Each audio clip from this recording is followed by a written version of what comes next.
Toy Story 4 is finally here, but was it worth the wait? Hey howdy, hey everyone, Kelly here and welcome back to my kingdom. I've got my little Woody outfit going on in this video, so have to keep in theme. I believe in keeping in theme.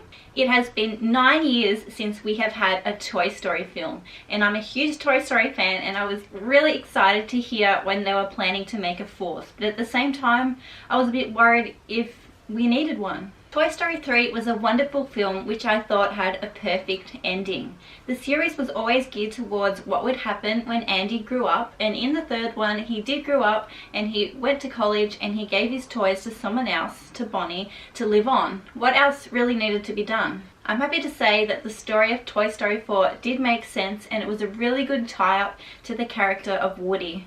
This review will have spoilers, so if you haven't yet seen Toy Story 4, please go ahead and see it and then come right back and watch this video. Basically, this movie is about Bonnie starting kindergarten and she was having a really tough time.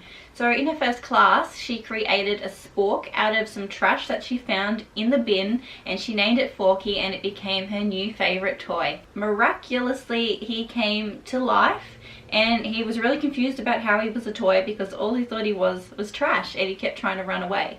And back in Bonnie's room, Woody was no longer getting played with anymore, and he decided that his purpose was going to be to stop Forky running away so he could keep Bonnie happy. They then all go on a road trip, and the majority of the movie takes place in a carnival where they stopped and an antique store that was nearby.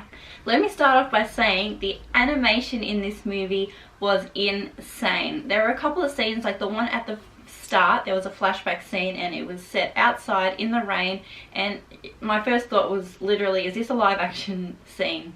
That's what it looked like. There was another scene later that had a cat in it which looked almost real. You could see dust flying around, and Bo Peep's skin, you could seriously tell that she was a porcelain doll, just the way that they did her face. It was so good. There were also a lot of new characters in this film, and also a returning Bo Peep. The beginning of this movie flashed back to 9 years ago, and we saw what actually happened to Bo Peep. In Toy Story 3 it was mentioned that she was no longer with them in Andy's room, but we didn't know what actually happened to her. So in this one we see that Andy's sister Molly just no longer wanted her or her sheep or the lamp that she was a part of, and they gave her away to a man who came and picked her up and took her away. Bo Peep was amazing in this movie. She really didn't have a big role in Toy Story 1 and 2.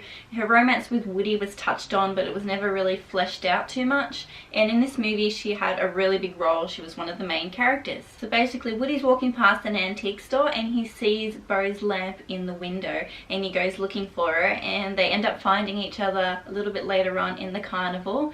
And she has a whole new outfit. She's changed her skirt, she's wearing pants now, she's living out in the world, and their reunion was really cute.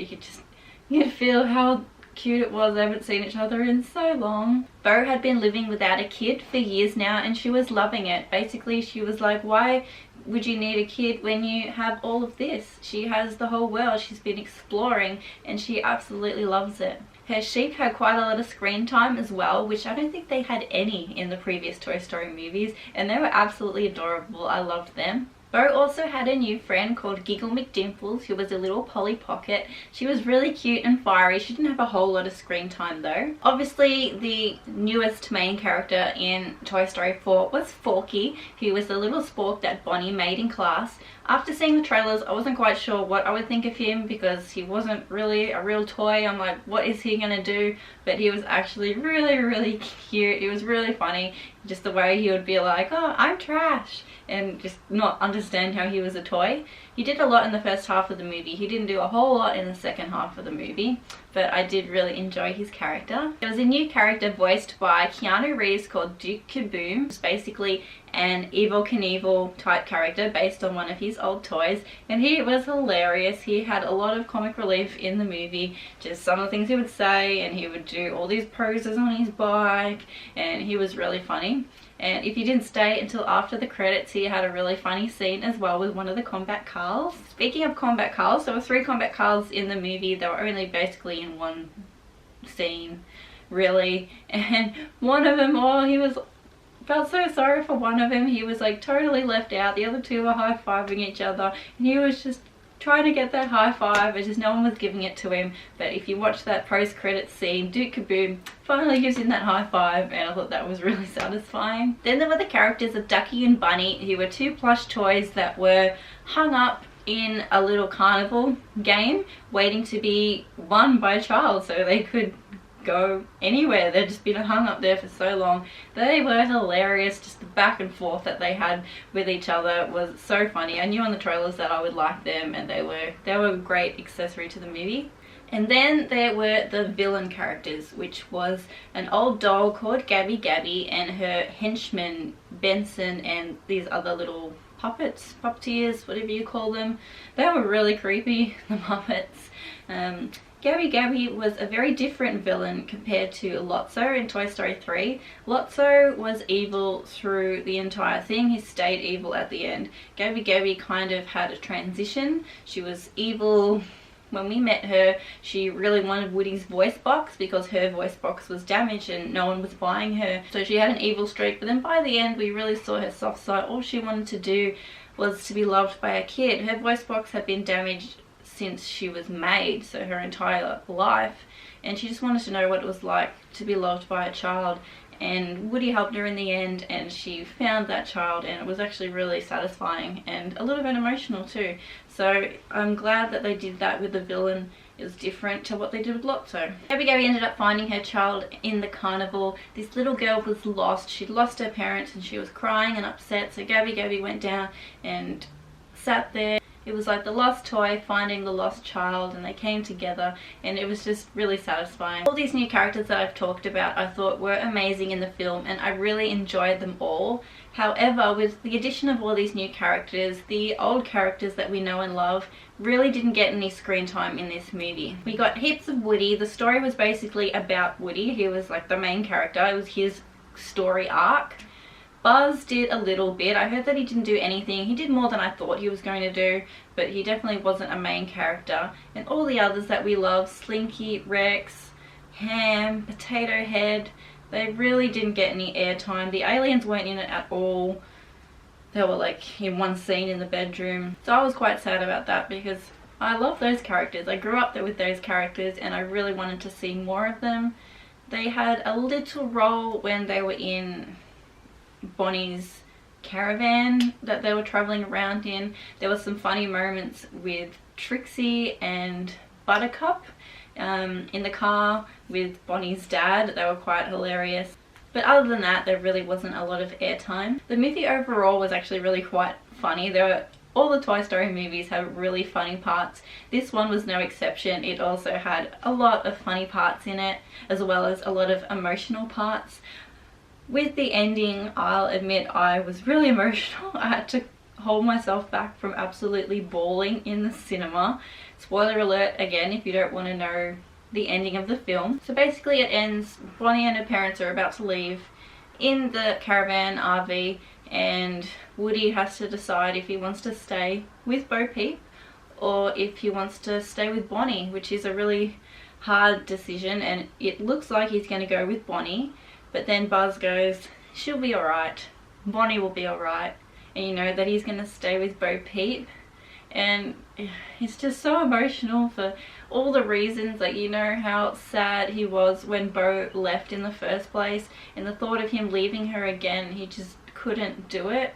But then at the same time he's leaving all of his friends. It was so emotional seeing him and Buzz say goodbye to each other, and oh, I was completely a baby. I was so upset, but upset and happy because he got to be with Bo, but sad because he had to leave everyone behind. I thought it was a perfect ending. Like I said earlier, I didn't know how they could do this movie because Toy Story 3 ended so well, but Toy Story 3 was kind of Andy's ending. Toy Story 4 was more of Woody's ending. So Woody was the type of toy that you didn't think would ever leave a child. His purpose was to be played with and to be there for that child to the end. And Bo Peep allowed him to see what a life would be like without living with a child, just having the whole world to explore. So it was really, really special to see that ending. Also, as with any other Pixar movie, there are a lot of Easter eggs in this film, things that relate to other films in the series. I personally didn't see a lot while watching it because you have to really look for some of those things, but I did see the character of Boo from Monsters Inc. I saw her in the carnival. She came up to one of the carnival games, and apparently she also appeared in Bonnie's classroom in the beginning as well. And obviously they went to Dinoco, which is a throwback to Toy Story 1 and also to Cars. And I was just looking them up online, and apparently in the antique store you can see so many different things like the Up House, and I think Eve from Wall-E was on a shelf, and I definitely want to go back and rewatch and try and find all of those things. Another thing that was interesting was there was no Pixar short at the beginning of this film, which is I think the first time they haven't had one since the original Toy Story, which, does anyone know what the reason for that was? I was trying to look it up, but I couldn't really find anything. But yeah, I like watching those Pixar shorts, so it's a shame that there was none at the beginning. Overall, I really did enjoy this movie. I'm not sure right now how it ranks with the first three. I'll probably have to see it again to make that decision, but I really did love it. I love the addition of all the new characters. I thought they brought a lot to the story. I loved that Bo Peep was back and she had evolved and she was this new woman, and I loved her and Woody together again and to see more of their story fleshed out. As I said, I wish there was more of the old characters in the movie, because some of my favorites, Rex, Slinky, Jessie, they just didn't get any screen time, and I really wish that they had have. I know they can't give it to everybody, but it's something that I would have liked to see. I thought the movie was funny, I thought it was emotional, I thought it was relatable, just about growing up and moving on and things changing. I highly recommend it, and I definitely think it was worth the 9-year wait. Thank you so much for watching, guys. Leave me a comment down below what you thought of this movie and what you thought about the ending of this movie. If you enjoyed this and want to see more videos like this, please feel free to hit the big red subscribe button so you can see more from me. Thank you again for watching, guys, and I will see you in the next one. Bye.